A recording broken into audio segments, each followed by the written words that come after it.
Hi there. My name's Amanda Poole Walsh, and I'm the founder of Astrology Hub, and I am so grateful you're here. Today, we're talking all things Pluto. And I know, Pluto is sometimes one of those feared planets, kind of like Saturn, but maybe even worse. But Tom's here today to help us reframe this, to help you understand the benevolent role that Pluto can play in your life, and to help you understand what your Pluto placement in the chart reveals about you, your unconscious habits and patterns and fears, but also your opportunities for transcendence and growth. Before we go there, I just wanted to ask you first, do you know what Pluto generation you're a part of? Is your Pluto in Leo, in Virgo, in Libra like mine? Before you go any further with this episode, I highly recommend that you look it up if you don't already know, because Tom is going to do a high-level overview of all of the Pluto placements in this episode. So you'll get some really practical, useful input on your Pluto placement here today.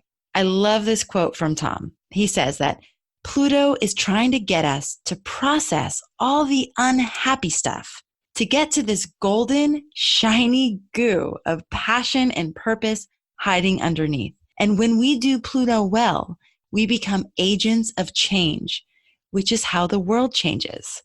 In today's episode, we're going to cover how Pluto can help you understand certain aspects of why your life is the way it is, and help you actually learn to confront, face, and transform the pain, anger, rage, loss, grief, sorrow, or hopelessness that you may feel in certain areas of your life.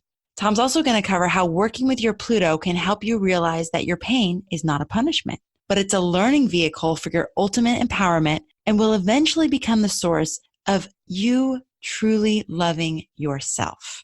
And then third, we're going to cover why Pluto is associated with your unconscious and how giving voice to these things helps you live your life more intentionally. So a little bit more about our teacher and guest today. If you have not ever worked with Tom, Tom was one of the most acclaimed astrologers on our world-renowned Astrology Summit 2.0. He specialized in the teachings of Pluto for over 10 years and offers a unique and proven interpretation of Pluto's influence on your life and evolutionary path. He's been in practice for over 12 years. He's a level 2 graduate of Stephen Forrest's apprenticeship program. Tom has spent over 10 years channeling an ascended master and working with the spirits of the dead.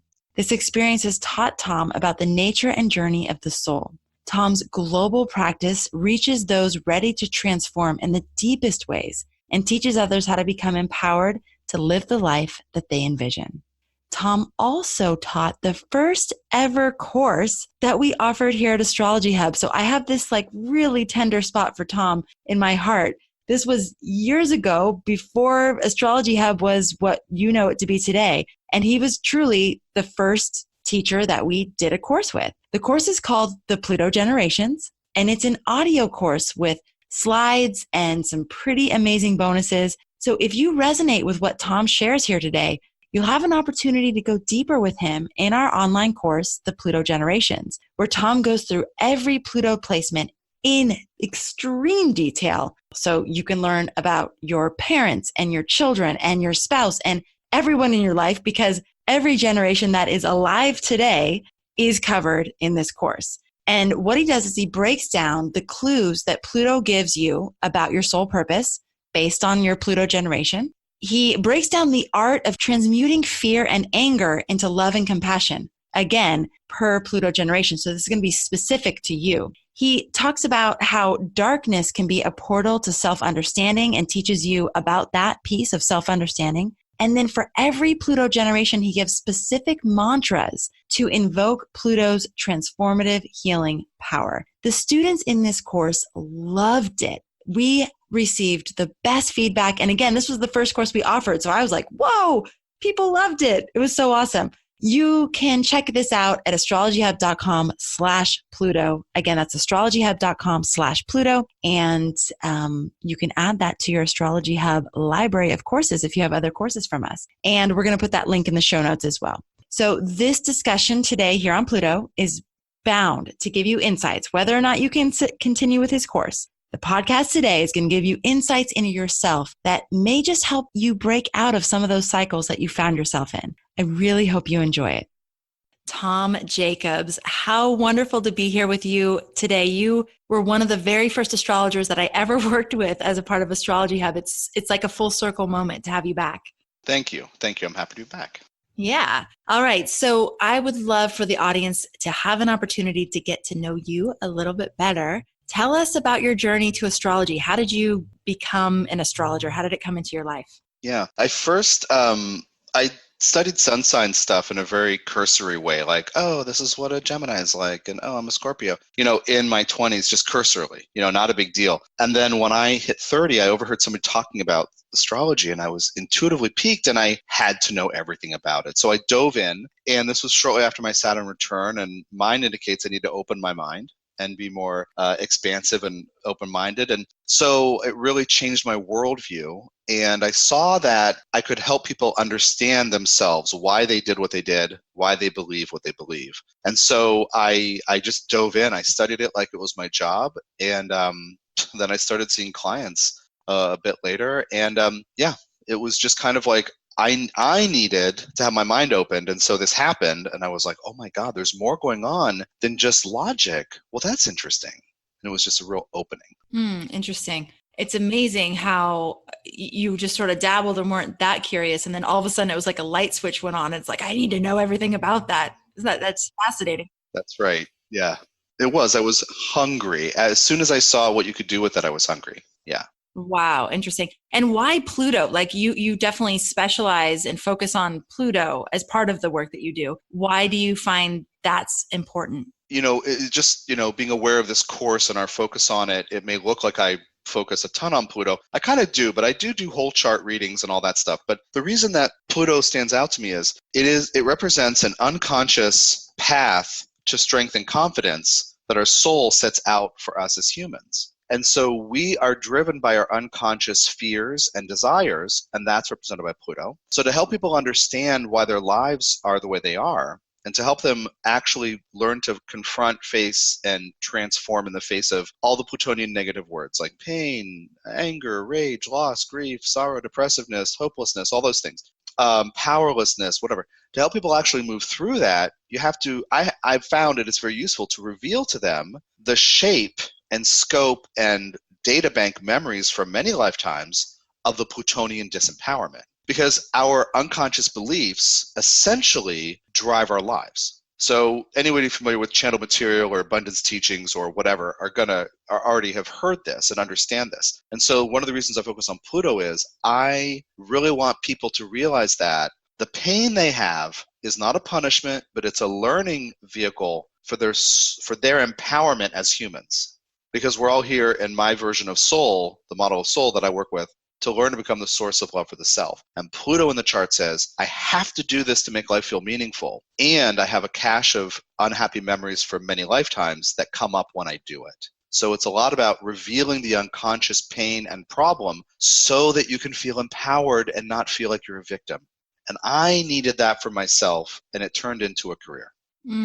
Fascinating. All right. So tell us, for people that are not familiar with Pluto, tell us how it works. There's Pluto Generations. You're part of a cohort. Can you just tell us a little bit of the mechanics around Pluto in the chart? Yeah, definitely. So as an outer planet, its orbit around the sun is 248 years. It will, of course, traverse a sign for years. It's got a highly elliptical orbit, so every cohort or generation is not the same number of years. But the idea is it's slowly moving, and we have something in common with our cohort.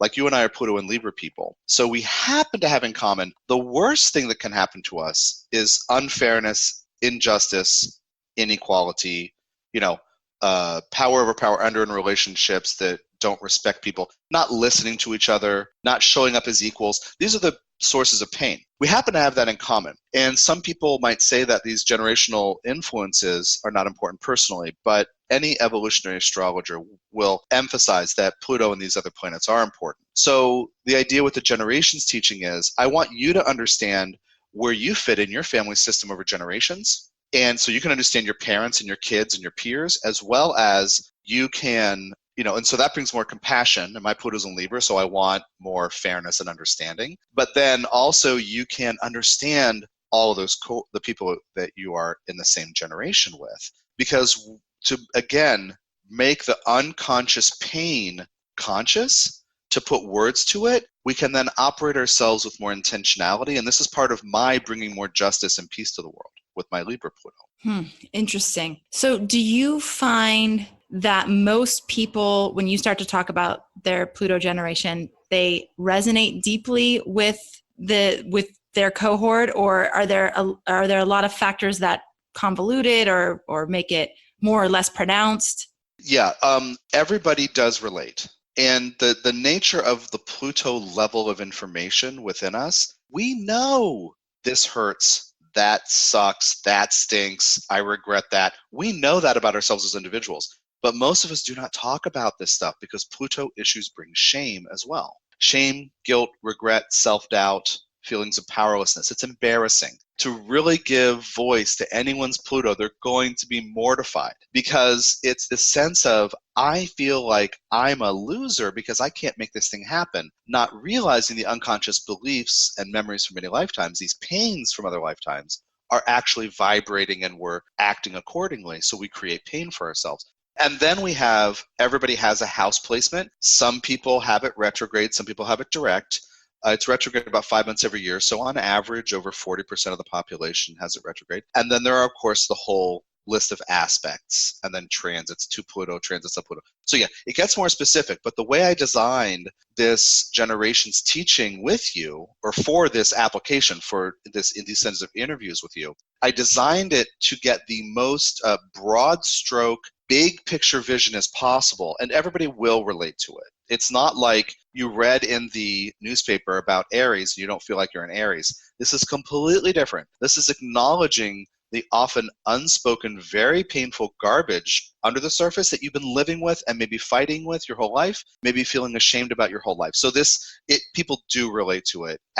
Absolutely. And I also have the opportunity through this kind of work to inspire people to think in deep ways about the human experience. So not only did they relate personally, it leads us to more compassion, because when you understand this other generation, like I have worked this teaching a lot with my mom, who's Pluto and Leo. And part of her deal is she needs recognition. Well, part of my deal is there's more than just ego here. So we have tension sometimes. And I've used this teaching to really help me have compassion for her. When she seems self-centered, I can say, yes, I understand part of her deal is, so anyway, it's really helping people understand this deep part of the human experience, because everybody's been through pain. So can we acknowledge that and not be angry at others because they rub us the wrong way? Let's have compassion. Let's understand why they are the way they are. And I remember when we first did this course, so you guys, this was the first course we ever offered via Astrology Hub, is Tom Jacobs' Pluto Generations. And I was blown away by the response from the students. They loved it. They got so much out of it. And do you remember when I had you skip over Pluto and Leo? Yes. Oh my gosh. So we were running out of time, you guys, and we were on like a free webinar, I think is what we were doing. And Tom was going through all the Pluto generations. And then we literally were out of time. And I was like, Tom, can you skip Pluto and Leo? And I literally received like hate mail. I was like, oh, wow, that was a mistake. That was really interesting. Of all the Pluto generations to skip, right? That's right. That's right. So in Leo, you ignore them. It's terrible. With people with Pluto and Virgo, you don't pay attention to details. You don't really listen to what they're expressing specifically. They'll get upset. With Libra, it's like twisting their words or not listening. Or with Scorpio, not being direct and honest. Yeah, let's go through them, Pluto. Let's do it. Pluto. I just called you Pluto. Sorry. Let's go through them.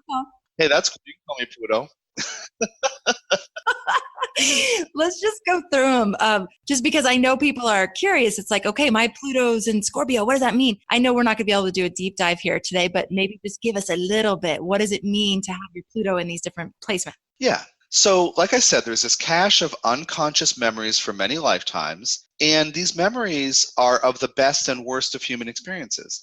The best triumph, the worst defeat. And we all each walk around with this reservoir in our unconscious selves. So there is whatever Pluto sign your Pluto's in, whatever sign it's in, you have to do this thing to make life feel meaningful. But this is also what has generated so much difficulty or pain or sorrow, grief, or anger in certain lifetimes. So you think about this range of stuff in every sign. I'll just say, like, let's start with Pluto in Cancer. Before you do that, let me just say, anybody wondering where their Pluto is, then you can just go online, put in your birth date and look for Pluto generation, and you'll find it. So it's not super specific to your time or anything like that. But if you just put in your birth information, you'll be able to find out where your Pluto is. Yeah, and I might fudge the dates a little, but I'll offer them as we go. So with Pluto, and there's also fudge factor at the beginning and the end because of the retro periods. So that's why I say 1971, 72, it's because portions of each year might have different signs. So with Pluto in Cancer, that's like the 19 teens. I want to say it first hits there 1913 or 14, and then it goes up until 1936, 37. And Pluto in Cancer, ruled by the moon, needs safety, home, family, belonging, emotions. Do my needs matter, right? I have to do this. I have to pursue belonging and foundation and roots and home and family, but that is also the source of my deepest pain. I don't know if I'm safe. That's kind of a key thing there with Pluto in Cancer. And so you have to pursue safety and security, but you have fears of security and safety. And also, if your needs matter, that's a huge thing, and maybe feeling invalidated by others regarding your emotional needs. So that's the Cancerian idea. With Leo, then we pick up, starting in the late 30s, I think a little in 36, but 1937, 38, up until 1956, 57, 58, little, almost 20-ish years. Pluto in Leo, ruled by the sun, is about developing a healthy ego.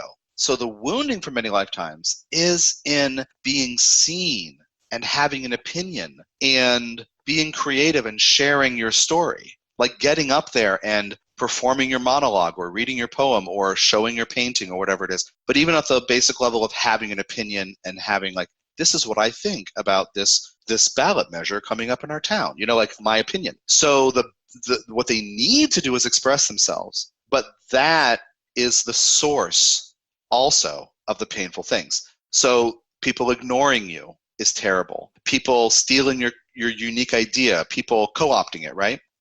People saying, oh yeah, already seen that, you're not unique. These are some of the terrible things for people with Pluto and Leo that's so painful. So they have to express, but think about all the ways expression can go wrong. And that's the source of it. Pluto in Virgo, which is roughly 1957, 58, up until 71, 72. So everybody born in the 1960s has Pluto in Virgo, FYI listeners. And Virgo is about being specific and being useful, being a team player, and navigating, taking responsibility for things. They need to improve things, whether it's healing or actually fixing and repairing things, or through analysis and discernment, so logic, counting things, technical things like computer programming. They need to improve things. But in some lifetimes, they've made mistakes, or they've used the wrong variables, or they helped somebody who didn't want help, and all these things can bring pain. Or they helped their fingers to the bone, and the other person still wasn't happy and healthy.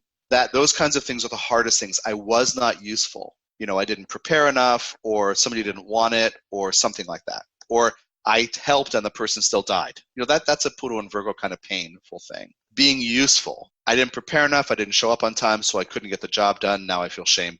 These are the kinds of things with Pluto and Virgo that are hard. Being ineffectual. Making mistakes. So they can be very hard on themselves because they're professional critics. So then Pluto in Libra, and that's 1971, 72, up through, I think, January of 1984, maybe December of 83, but anyway, right around there. And this is ruled by Venus, and it's about interpersonal relationships, but it's about fairness, balance, and harmony. So things that are unfair are the worst things for Pluto and Libra people. Some of us, I'm in that generation, some of us listen too much and don't participate in relationship enough, and then wonder why we're invisible and nobody cares about us. Others of us may become dominant to try to make sure we're never ignored or left behind. So you have these kinds of extremes, but it's about what is fairness and how to create fairness. It's also about creating peace. And in some lifetimes, we were born into tense or violent or tyrannical or unjust scenarios.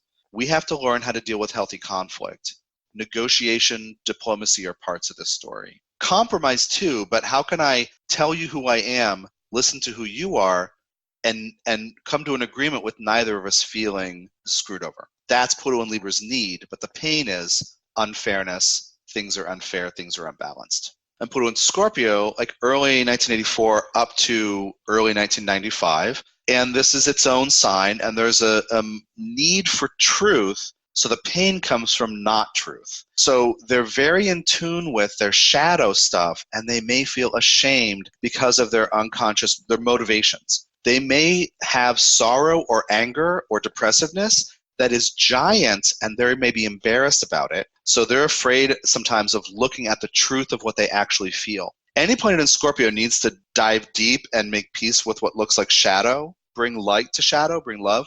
And Pluto and Scorpio people have been wounded and really maybe even feeling decimated by their own emotions. That all that stuff under the surface. So more truth, more transparency, more honesty. When you meet someone with Pluto and Scorpio who's doing it in healthy ways, they are disarming because they're looking straight into you without judgment, without fear, without anger. But they will also tell the truth that you don't even know how to deal with it because it's so pure, it's so right. So confronting our inner shadows and what look like demons and monsters so we can be fully honest, that's the path with them. But think about Scorpio power over power under problems. They may have been abused and manipulated and used. So, and some of them, it's about money issues. Some of it's about sexuality issues. It's always about truth and transparency. And those are the healing tools. Sagittarius, January of 1995 up to January of 2008. And that's about belief, the power of belief. And, think about it, some of these are kids, right? Some of them are young, some of them are young adults, but they're learning about how to have the conviction of belief and wondering if that costs too much. So what's worth believing in? And if I'm optimistic, what happens? If I'm pessimistic, what happens? Because this is the sign ruled by Jupiter. So some of them need to reclaim the ability to believe in something. And some of them need to open up to change their beliefs so they are not pigeonholing themselves or putting blinders on because of what we can think of as confirmation bias. I'm only willing to see what I was already interested in looking for. That's an Achilles heel for that generation. But they have been sometimes wounded by believing in something that hurt them or turned out not to be true. It can be devastating. So with some of those kids and young people, if they're optimistic, you can't change them, but maybe they need to temper it. And if they're pessimistic, you can't change it, but maybe they need to temper it. Like all is not lost just because, something isn't true. So, and that's also about imagination, intuition, and hunches too. So there's a thing in there to be empowered through imagination and brainstorming and vision. And then Capricorn, we're presently with Pluto and Capricorn. And so these are kids, kids, none of them are adults. January of 2008, and that goes into like 2023 and 2024. So people being born now have that. And this is about authority, discipline, structure, respectability. It's about ambition. So you think about they have to pursue ambition, but they've been burned through it. They have to be responsible for things and try to be respectable and worth respect, but they may have been burned through that. So a number of them are trying to prove that they're capable and worth respecting. So we did this course a few years ago. Since then, some of these kids, more of these kids are older and are able to have better dialogues with adults. And I hear from parents about, I told some parents to expect their kids to challenge their authority and to say stuff like, look, you're always telling me, that I have to do my homework by a certain time, but I look at you and your deadlines, you pay that bill late. They're like monitoring how responsible people are and measuring it against themselves. And some of them are earnestly trying to become worthy of respect. And so they might try to really prove that they can do it. And Capricorn, Pluto and Capricorn, think about what if you had power over people and society and you made a choice that hurt a bunch of people? They may feel guilty about how they've used their authority. Similarly, if they didn't make a choice, but they could have had the opportunity, they may have a problem with not measuring up. So that's the kind of terrain for that. Wow, Tom, and I know we go into so much more detail in the course. Tell us, well, before we do that, it seems like a mean joke in some ways. Like the very thing we need is the thing that we have all the pain around. Why do you think it's set up this way? It's set up this way in the model of soul that I channel and that I teach, because every single soul, which is intact, is divine love. It knows its true nature. In my version of evolutionary astrology, which is really a third stream, people have studied with Jeff Green and Steve Forrest, and people assume because I study with Steve Forrest that I'm like a little clone of him. But I've consulted other beings to develop a different teaching. So I'm really doing a third thing, which is people are having a hard time understanding that because they look at me and they say, oh, he's from Steve Forrest's group. But anyway, my version of soul, because I didn't receive this from like a religious tradition or an idea of soul. I asked dead people what their soul, what their life is about. I asked an ascended master how this creation thing happens. So in my version of soul, every soul intends that its humans encounter the opportunity to become the source of love for themselves, to go into fear and pain, to learn to transform out of it. Pluto is a transformation keyword, or transform is a Plutonian keyword. So why is it part of us sometimes want to think that pain is punishment or loss. We've done something wrong, but the fact, in the model that I use, the thing of why all this stuff happens is every single human life is a challenge to face pain and fear and grief and loss and anger, things that seem too intense to deal with, and to learn to deal with them in conscious, intentional, empowered ways. So we are powerful. But the soul's version of power is self-respect and self-care and self-love. So everyone's got this portion of the worst while they're trying to pursue their best.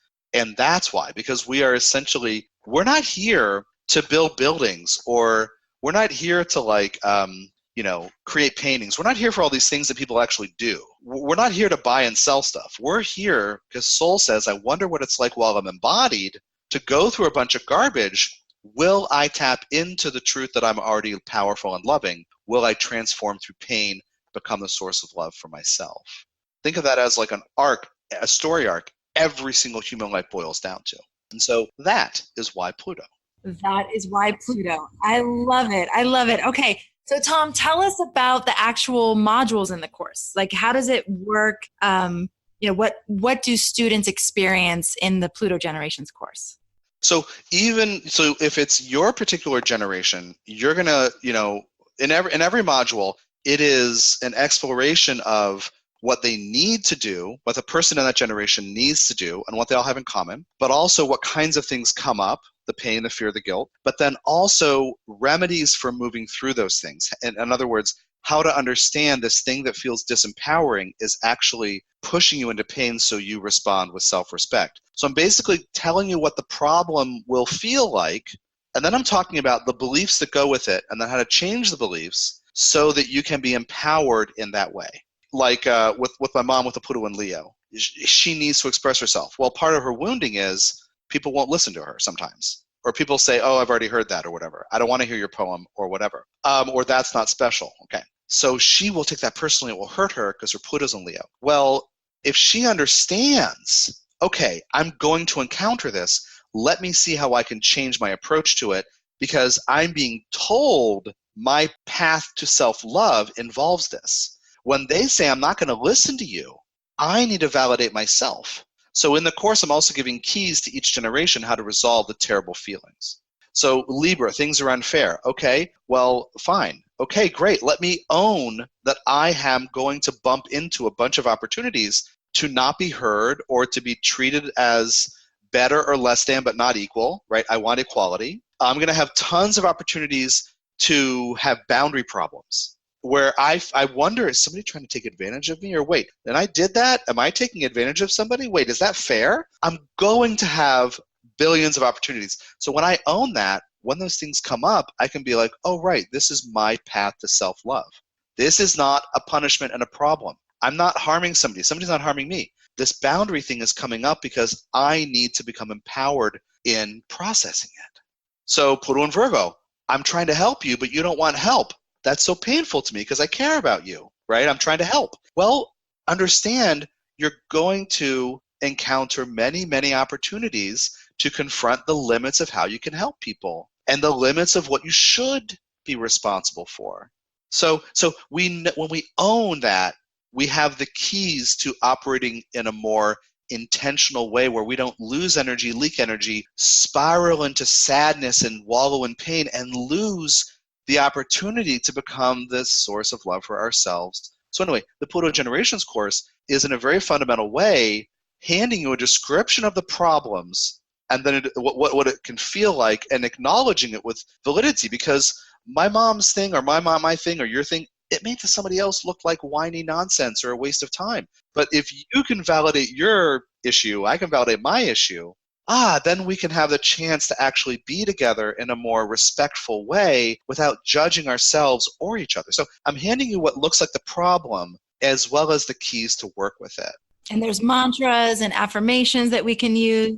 That's right. So those are in there too. I organize those in there too. Right. Tom, as a parent, I can see this as such a helpful tool to understand, what some of those unconscious things that the child might not be aware of, some of the things that they're inviting into their life in order to experience a certain empowerment in the end, and really just endless opportunities for reframing, the things that happen. That's really what it's all about.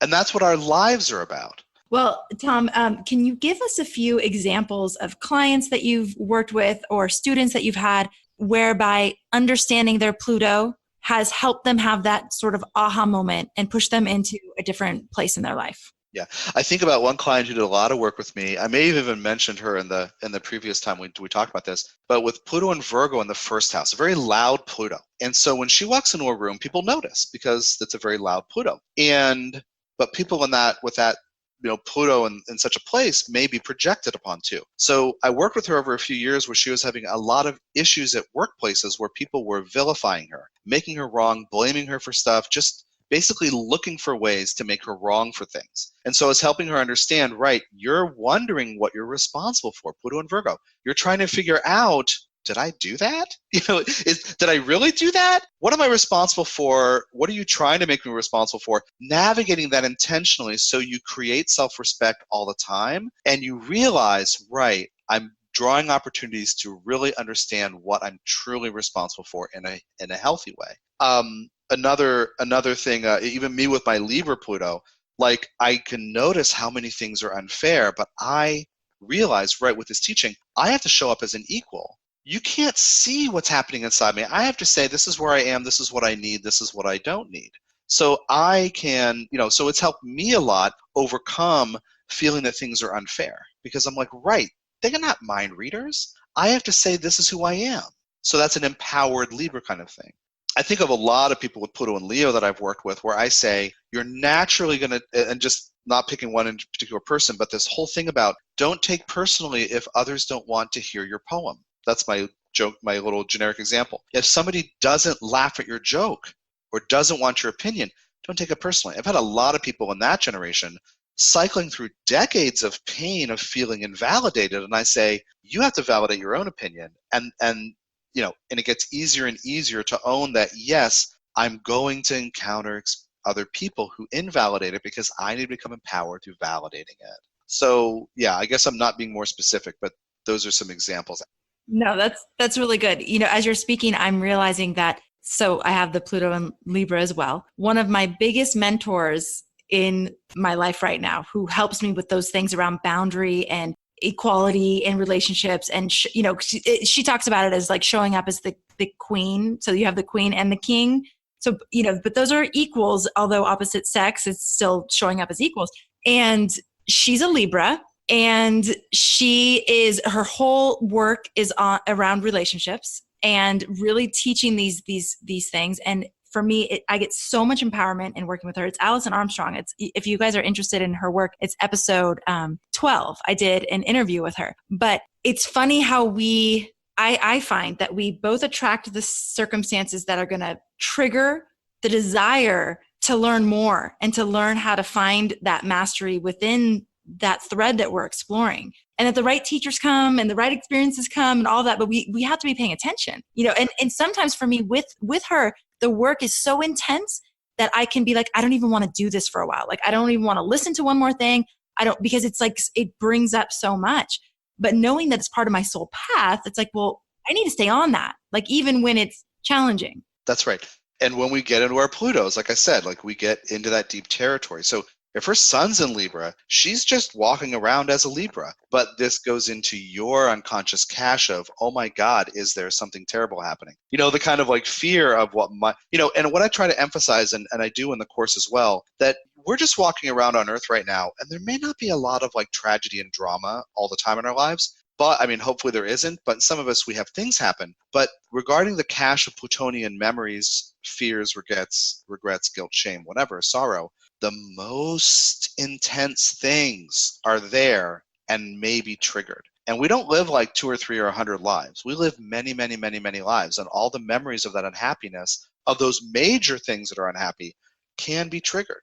So when we go into the Pluto thing, she's, again, that person who's a Libra sun would just be walking around and talking to you as a Libra, but it would eventually get down into your core where there's like a bunch of stuff that you may not yet know how to deal with because the emotional impact is so deep. Yes. Wow. It's fascinating. You guys, any of you interested in taking Tom Jacobs' course, Pluto Generations, you can go to astrologyhub.com/Pluto and check it out. It's a great class. We did it. Tom put his heart and soul into it, and all the research that he's done on Pluto, both through your channeling and through all the years of client work. And you have a couple books on Pluto Generations as well, right? Well, I have a trilogy of books called The Soul's Journey 1, 2, and 3. And they do explore, the first one has like 20 some examples, but it does lay out how I do evolutionary astrology. Book 2 is taking all those principles in a workshop. It's a transcription of a workshop with 7 people where I tell them their karmic stories and then we talk about it and do counseling. Book 3 is an evaluation of 19 of my own other life selves or past life problems through my own chart. So it's more specific with one chart. So you see the multidimensional nature of it. So that's where to go if you want to learn about how I do Pluto, is the Soul's Journey trilogy of books. Fascinating. Awesome, Tom. It has been so fun to be here with you today. Thank you so much for joining us. And I'm really looking forward to our audience getting a chance to know you better through the Pluto Generations course. So thank you so much. Thanks, Amanda. I hope you enjoyed this journey through the Pluto Generations. And if this talk resonated with you and you like Tom, you like his style, and you think there could be some additional clues for you on your journey by understanding your Pluto more deeply, I highly recommend that you check out our Pluto Generations course. And if you're an astrologer, this can be a great thing to add to your toolbox. Again, this was the first course we offered, and here's some of the feedback that we received. Deborah said, I appreciate what I have learned from you and also the reasonable price for the class and the bonus package. From Allie, she says, that was crazy, like crazy. You really clarified and solidified many of the insights and lessons I've received lately in your Libra session tonight. You communicate in such a clear manner and really explain things well so they are clear and not overwhelming. And then Kim said, I love the session on Pluto and Virgo, embarrassingly on the mark. LOL. So this is now, we did teach it live at one time. It's now all recorded and available for you to enjoy at your convenience. Just go to astrologyhub.com/Pluto to learn more and add this course to your Astrology Hub library. And the link is in the show notes. And please join us again next week. We have an epic interview with astrologer and our next Inner Circle guide, Adam Summer. We talk about Mars, Venus, and Mercury cycles and how you can use these cycles to co-create with the universe. It's really inspiring. These cycles, the Venus cycles, the Mars cycles, the Mercury cycles, I've gotten so inspired by them lately. I'm really interested in working with them so much more consciously. And this talk with Adam was really a huge spark for me. And I hope it is for you too. So check in next week for that. And also, remember that we have a new audience questions segment with Stormy Grace on Mondays. So we're bringing audience members on the show, that's you, and answering real questions and using your chart to give you real feedback on how to navigate real challenges in your life. It's truly magical. I have loved this new segment. It is like my new favorite thing. So you can submit your questions for consideration by going to astrologyhub.com/ask. That's astrologyhub.com/ask. If your question is selected, we will set up a recording session with you. So we'll also have the pleasure of meeting you virtually. And I'd really love that. I love meeting you guys. It's a highlight of my week. So again, just go to astrologyhub.com/ask, submit your question. We're answering as many as we can. And we would love to feature you and your question on the show. In the meantime, I hope you have a wonderful week and weekend. And thank you so much for being here with us today. I love spending this time with you. Thank you so much for being a part of our community. And thank you, as always, for making astrology a part of your life. I'll catch you on the next episode. Relationships, putting your dreams into action, your ideal career path. What themes are up for you to explore this coming month? Find out now by downloading Astrology Hub's free lunar cycle calendar for next month. The calendar gives you details on the upcoming week's cosmic curriculum, including the theme, mantras, daily aspects, and journal prompts you can use to work with the energy. Just go to astrologyhub.com/calendar to get your free lunar cycle calendar now. That's astrologyhub.com/calendar. Hi, this is Chris Kaplan, the producer of the Astrology Hub podcast. This episode is over, but check the show notes for links to products and services you've heard about during this episode. And if you enjoyed our show, please subscribe and rate using the subscribe button wherever you listen to your podcasts.